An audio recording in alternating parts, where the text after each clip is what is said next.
Hello friend, welcome to the channel pharmacy dictionary. Medicine review की exclusive series में आपका स्वागत है। इस सीरीज में हम बात करते हैं कुछ इंपॉर्टेंट मेडिसिन के अंदर कौन कौन से कॉन्स्टिट्यूएंट है, हर एक कॉन्स्टिट्यूएंट का क्या इंडिविजुअल रोल है, वो काम कैसे करते हैं, यानी कि मैकेनिज्म ऑफ एक्शन क्या है और उससे जुड़ी हुई कुछ खास बातें क्या क्या होती हैं। मैं एक रजिस्टर्ड फार्मासिस्ट कम प्रोफेशनल फार्माकोलॉजिस्ट हूँ। 11 साल का मेडिसिन के रेस्पेक्ट में टीचिंग एक्सपीरियंस है। आज हम बात करने वाले हैं एक ऐसे सिरप की जो कि आपको दो स्थिति में आपको राहत देने का काम करेगा। पहला ड्राई कफ के केस में और दूसरा एलर्जिक रिएक्शन के केस में। एलर्जिक रिएक्शन जो कि आपके डस्ट, धूल, पॉल्यूशन इन सब की वजह से होते रहते हैं और उनके बाद फिर वो खांसी आपको परेशान कर सकती है। तो ओवरऑल खांसी से संबंधित इन दो समस्याओं का राहत है आज का हमारा प्रोडक्ट। इस प्रोडक्ट के बारे में तो बात करूंगा ही करूंगा, ब्रांडियम के बारे में, कॉन्स्टिट्यूएंट के कंसंट्रेशन के बारे में, लेकिन पहले बात कर लेता हूं हमेशा की तरह ब्रीफिंग के बारे में। खांसी और एलर्जी ये दो चीजें ऐसी हैं जिसे हम बोल सकते हैं कि सिक्के के दो पहलू हैं। या तो खांसी पहले आता है फिर एलर्जी बाद में होती है, या एलर्जी पहले आता है और खांसी बाद में होती है। कोई आगे कोई पीछे आ सकता है, but most of the cases, not always, एक साथ देखने को मिलता है। सबसे पहले हम बात कर लेते हैं कि खांसी क्या है, कितने टाइप हैं और स्पेसिफिकली आज के सिरप के रेस्पेक्ट में ड्राई कफ क्या होता है। जब आप बात करते हो कफ की तो एक प्रकार से ये आपके रेस्पिरेटरी सिस्टम के द्वारा किया गया एक रिफ्लक्स एक्शन है। रिफ्लक्स का मतलब होता है किसी एक्शन के रिस्पॉन्स में रिएक्शन जो आपकी बॉडी के लिए कहीं ना कहीं यूजफुल होती है, इसे हम रिफ्लक्स एक्शन कहते हैं। जैसे आपने सांस लिया और आपने कफ किया तो यहाँ पे पूरे जो आपके मसल्स हैं रेस्पिरेटरी सिस्टम के वो इन्वॉल्व हो रहे हैं। या कोई डस्ट अगर आपके मुंह में चला गया तो तुरंत आप उसको खास करके बाहर निकालने की कोशिश करते हो, तो ये रिफ्लक्स है। लेकिन ये रिफ्लक्स थोड़ी देर के लिए हो तो आपकी बॉडी के लिए अच्छा है, बट ये लंबे समय तक चलता रहे तो हमको परेशान कर देता है। कफ के बेसिकली दो मेन टाइप होते हैं। पहला होता है ड्राई कफ और दूसरा होता है वेट कफ। ड्राई कफ में कुछ स्पूटम बॉडी से बाहर नहीं निकल पाते, एक्सपेल नहीं होता क्योंकि उसमें प्रेजेंस उसका बहुत कम मुख के आसपास होता है। लेकिन वेट कफ में जब आप खांसते हो तो आपके मुंह से बलगम निकलता है, म्यूकस निकलता है, जिसे हम फेलगम भी कहते हैं, तो वो हो गया आपका वेट कफ। ड्राई कफ बेसिकली एक ऐसा प्रॉब्लम है जो इरिटेट करता है आपके इस थ्रोट वाले पार्ट को, जो टस्क के रूप में भी आपको परेशान करता हुआ चलता है। तो दूसरा जो फैक्टर है आपका वो है एलर्जी। सब समझ में आ गया आपको कफ का। एलर्जी एक ऐसा सिम्टम है जिसमें आपकी बॉडी से कुछ स्पेसिफिक सिग्नल निकलने लगते हैं जो आपको बताते हैं कि आप एलर्जी के शिकार हो चुके हो। जैसे आंख का लाल हो जाना, एकाएक आंख का लाल हो जाना, नाक से पानी की तरह टप टप टप टपकना जिसे हम रिनोरिया कहते हैं, कहीं बॉडी में रैशेस हो जाना, खुजली हो जाना, लाल आ जाना या अर्टिकारिया जैसे सिम्टम दिखना, चकत्ते पड़ जाना, ऐसे कुछ ही सिम्टम मैंने आपको बताए हैं। ऐसे और भी सिम्टम हो सकती है। तो ये हो गया आपका एलर्जी। अब यहाँ पे एक फिजियोलॉजी समझ ली, ये तो प्रॉब्लम समझ लिया आपने। अब फिजियोलॉजी समझो कि कफ क्यों होता है और एलर्जी क्यों होती है, तो फिर ड्रग कैसे काम करता है ये समझना बहुत मुश्किल रह नहीं जाएगा। अब बात करते हो कफ की, तो देखो कोई भी चीज इरिटेट करेगा तो उसका मैसेज ब्रेन पे तो जाएगा और ब्रेन उस मैसेज के रेस्पेक्ट में कुछ रिस्पॉन्स जनरेट करेगा जो वापस से जाकर के इफेक्टर ऑर्गन पे जाएगा। फॉर एग्जांपल, अगर आप ध्यान से मेरे वीडियोस को सुन रहे हो, देख रहे हो और पीछे से कोई व्यक्ति आकर के आपको इस तरह से फुरफुरे कान में परेशान करते हैं ना, इरिटेट वैसा कर देगा, तो आप झट से झटका लगा दोगे उसको। और अगर बार बार ऐसा करता रहा तो हो सकता है झटके की जगह कुछ और भी आप लगा दो। तो ये मैसेज आप तक कैसे पहुंचा कि कोई आपको इरिटेट कर रहा है? मैसेज पहुंचा, उसके बाद आपने क्या किया? मैसेज पहुंचा इसलिए कि कोई भी व्यक्ति आपके किसी भी पार्ट को टच कर रहा है, इरिटेट कर रहा है, तो उसमें से मैसेज ना आपके ब्रेन तक पहुंचते हैं। ब्रेन ये इंटरप्रिटेट करता है कि ये क्या है और उसके बाद ये एक्शन लेने के लिए सोचता है कि मुझे क्या करना है, उसको हटा देना है या उसको झक्का लगाना है, ये जो भी करना है आप ऐसा करोगे। तो वैसा ही है, अगर आपके रेस्पिरेटरी पार्ट में कहीं इरिटेशन होता है तो इसका मैसेज आपके ब्रेन तक पहुंचता है। ब्रेन में कई अलग अलग तरीके के सेंटर होते हैं, केंद्र होते हैं। फॉर एग्जांपल, एक होता है आपका कफ सेंटर, चूंकि आज बात उसी की कर रहे हैं। दूसरा होता है वोमिटिंग सेंटर, तीसरा होता है थर्मोरेगुलेटरी सेंटर, चौथा है कीमो सेंटर। ऐसे अलग अलग सेंटर, पेन रिसेप्टर अलग अलग होता है जो अलग अलग काम को पूरा करता है। तो फाइनली हम बात करेंगे कफ सेंटर की। तो यहाँ का जो इरिटेशन है, जैसे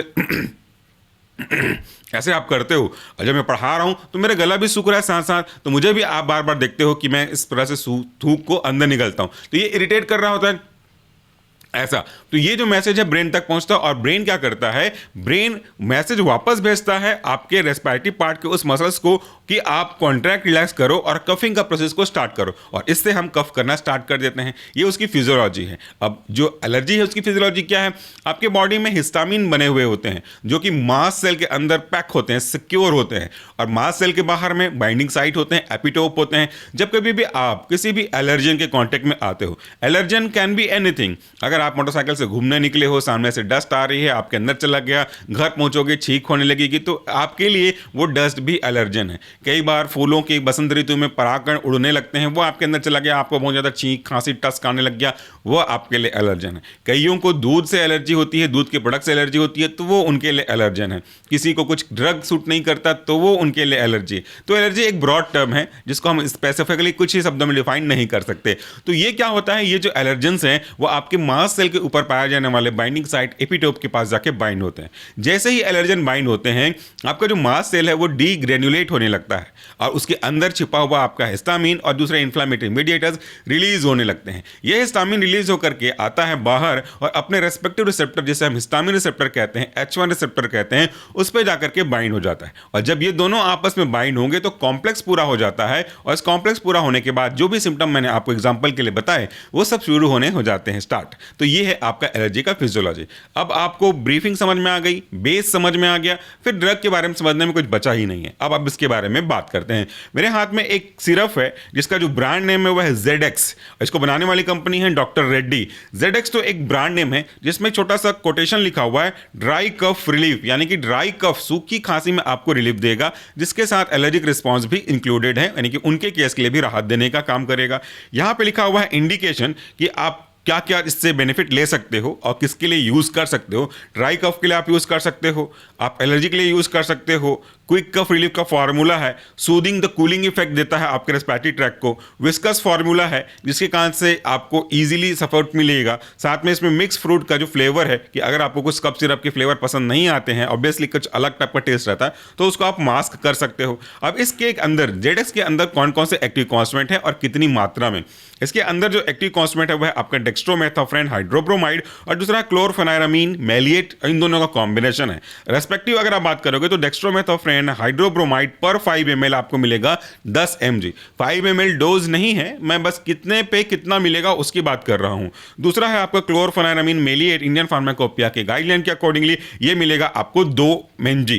इसके बाद इसमें डोज दिया हुआ है और हम डोज तभी बताते हैं जब वो खुद प्रोडक्ट में लिखा हुआ है, क्योंकि छिपाने वाली कोई बात अब रह नहीं जाती जब ओपनली अवेलेबल है। तो इसमें लिखा हुआ है डोज एडल्ट के लिए 2 टीस्पून लगभग 10 ml दिन में 3 से 4 बार, और जैसा कि आपके डॉक्टर ने आपको सजेस्ट किया है। इसके बाद बच्चों के लिए लिखा हुआ नहीं है क्योंकि बच्चों के लिए ये दवाई है ही नहीं, उनका कंसल्टेशन बिल्कुल अलग होगा। इसके बारे में मैंने ऑलरेडी वीडियो बनाया हुआ है। तो ये आपके इस ड्रग के कुछ स्पेसिफिक ब्रांड रिगार्डिंग इंफॉर्मेशन हो गई। अब काम कैसे करता है, यानी कि मैकेनिज्म ऑफ एक्शन कैसा है। आपका जो पहला कॉन्स्टिट्यूएंट है डेक्स्ट्रोमेथोफेन हाइड्रोब्रोमाइड, ये कफ सेंटर सप्रेसेंट है। तो यानी कि जैसे ही मैसेज आपका ब्रेन तक पहुंचता है और ब्रेन उसके रिस्पेक्ट में वापस कफ करने के लिए, रिफ्लक्स करने के लिए मैसेज भेजता है, तो इसी भेजे गए मैसेज को वो ब्लॉक करता है, तो जिससे वो मैसेज पहुंच ही नहीं पाता। मैंने आपको कई बार एग्जांपल दिया हुआ है कि जैसे आप इस वीडियो में एक चीज देख रहे हो कि यहां पे सामने माइक रखी हुई है और माइक का वायर निकल करके मेरे कैमरे पे जाके लगा हुआ है। तो जो कुछ भी मैं बात कर रहा हूं वो ये माइक पकड़ रहा है और इस वायर के थ्रू मेरे कैमरे तक पहुंचा रहा है।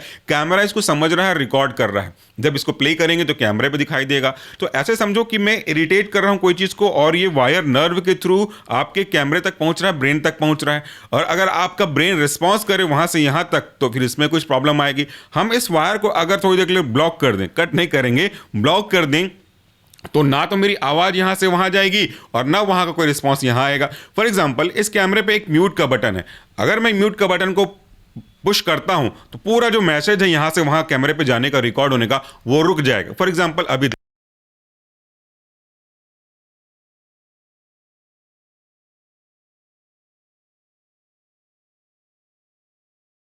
करके रखा हुआ है, लेकिन जैसे ही मैंने वापस इस बटन को पुश किया, ये जो मूवमेंट ऑफ सिग्नल है, सिग्नल तो कोई भी सकता है, इलेक्ट्रिकल सिग्नल है, हालांकि बायोलॉजिकल नहीं है, बट इलेक्ट्रिकल तो हमारे ब्रेन में भी काम करता है। तो ये सिग्नल अब जाने लग गया। तो इस तरीके से आपको अगर सिग्नल रोक देंगे तो वहां पे कुछ भी पता नहीं चलेगा कि यहां मैं बोल क्या रहा हूं। यही सिग्नल यहां पे भी है आपके इस कफ सिरप के काम करने का तरीका। दूसरा जो है आपका एंटीहिस्टामिनिक ड्रग का एग्जाम्पल, इसके बारे में मैंने बताया आपको क्लोरफेनाइरामीन।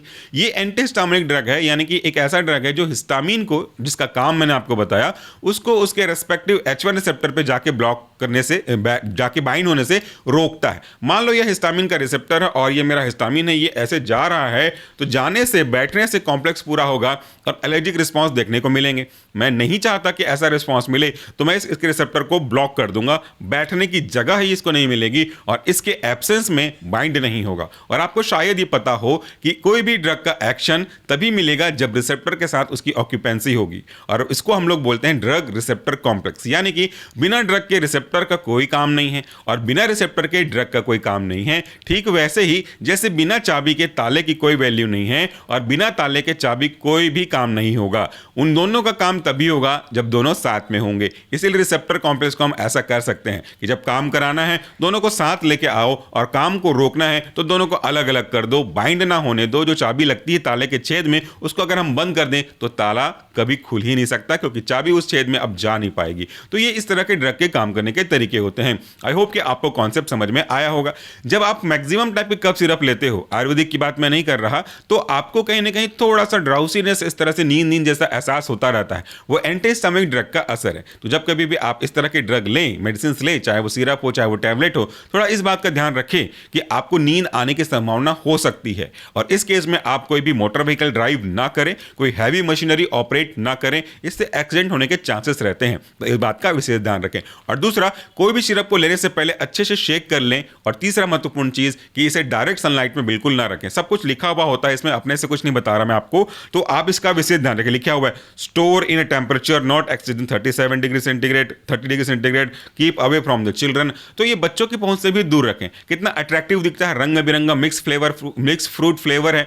तो अगर बच्चे इसको देखेंगे तो उनको तो पता नहीं, बच्चे छोटे होते हैं, उनको देखेगा अट्रैक्टिव कलर है, वो पिएंगे और फ्रूट फ्लेवर है तो शायद अच्छा भी लग जाए। तो वो क्या पी रहे हैं उनको थोड़ी पता, कितना सारा पी रहे हैं उनको थोड़ी पता, वो पी लेंगे और उसके कारण से बहुत गहरी नींद आ सकती है और भगवान न करे कभी ऐसा हो, बट बुरा इफेक्ट भी देखने को मिल सकता है। तो एक छोटी सी गलती can be very dangerous. So kindly जो इंस्ट्रक्शन है उसको फॉलो किया करें।